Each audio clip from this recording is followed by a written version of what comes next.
Welcome to The Resilient Mind, a psychology-grounded podcast from intellectual healing. I'm Ofelia Chapa. Here is where we'll explore the inner mechanics of healing, how the mind, the nervous system, and identity work together over time. Let's begin. In today's episode, we're going to talk about competence versus capacity and why pushing through eventually stops working. I love this topic. I could talk about it for hours because it's one of the biggest things I see with high achieving and high functioning people. It's very, very common. And before we move on, I kind of want to talk about what is considered high achieving or high functioning. And I'll just briefly say it's when you have a lot of responsibilities, a lot of tasks, a lot of things going on at the same time that you feel like you have to keep up with. It could be anyone. You could be in school, college, working at a prestigious company, job, in your job. It could be your home. It could be all keeping up with all the responsibilities and maintaining your home. It could be both. It could be all three.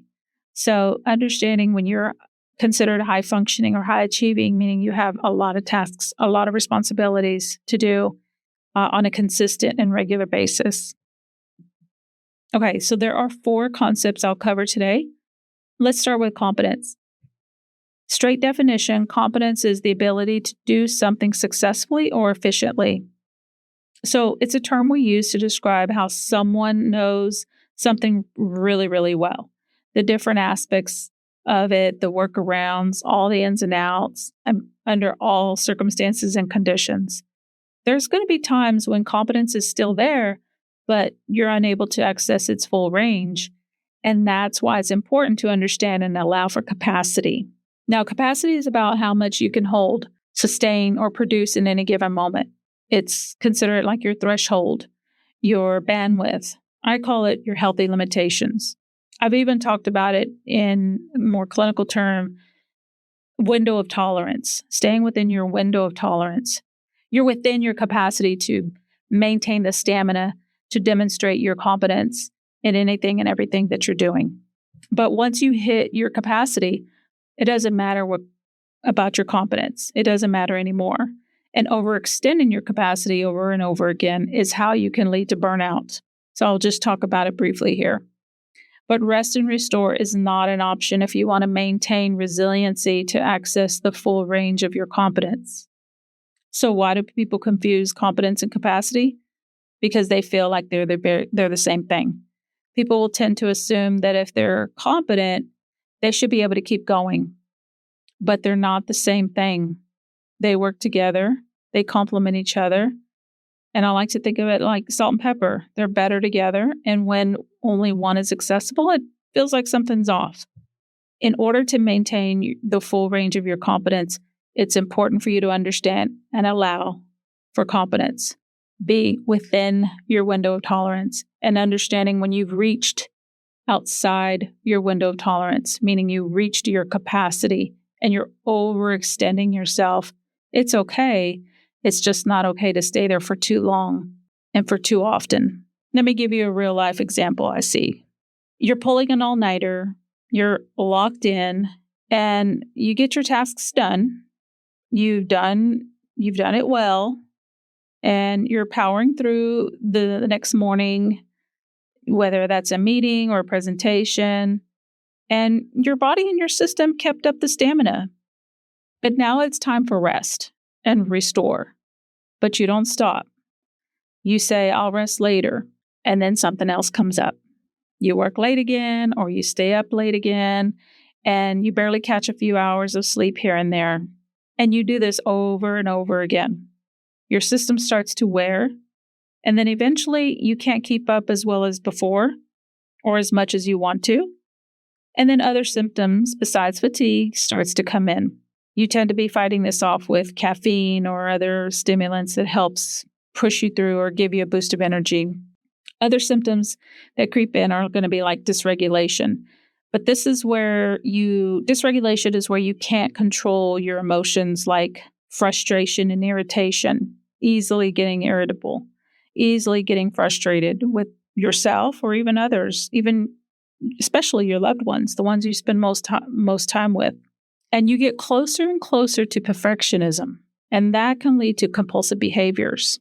You might experience worry and fear, self-doubt, and blame. And that looks like blaming yourself or even others for simple mistakes that you overlooked. You start to want to control outcomes. You begin to try and force outcomes, attempts to control and manipulate yourself, and again, even others.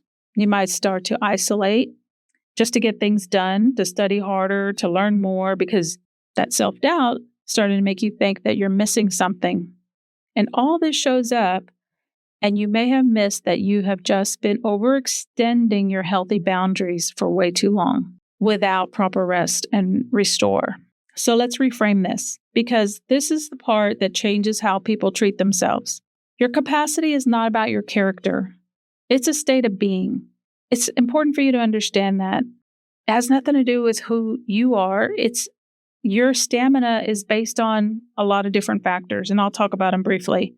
It's based on, I like to say this is a foundation for overall health and well-being. It's three main things: sleep and quality sleep, meaning continuous sleep, 7 to 9 hours. And again, I'll talk about that more specifically. So it's sleep, nutrition. What are you putting in your body? What are you putting in your body? How are you fueling your body? You want healthy choices of nourishment for your body. And how are you moving your body? And that doesn't mean you have to run a marathon or you have to join a gym, but it could be breathing exercises. It could be stretching. It could be yoga poses, or it could be getting out in nature, taking walks, brief walks. Okay. So that, again, is just health, basic health for overall health and well-being. But how much stress are you having and experiencing on a daily basis? How much your nervous system load is? How many responsibilities are you putting on your plate to do, to accomplish, to complete in timeframes? And what you've been carrying. It's not a personality trait. Capacity is not a personality trait. It's not a flaw, and it's not a sign that something is wrong with you. You can be competent, capable, and motivated and still be at capacity. So hitting capacity doesn't mean you're incapable. It means your system is full and it needs restoration. We talk a lot about resilience, being strong, bouncing back, pushing through, but regulation has to come first. A dysregulated system cannot access resilience. And a lot of high-functioning people confuse pushing through with healing. Pushing through might keep things going, but it doesn't restore your capacity. You can survive in push-through mode for a while, but you definitely cannot heal there.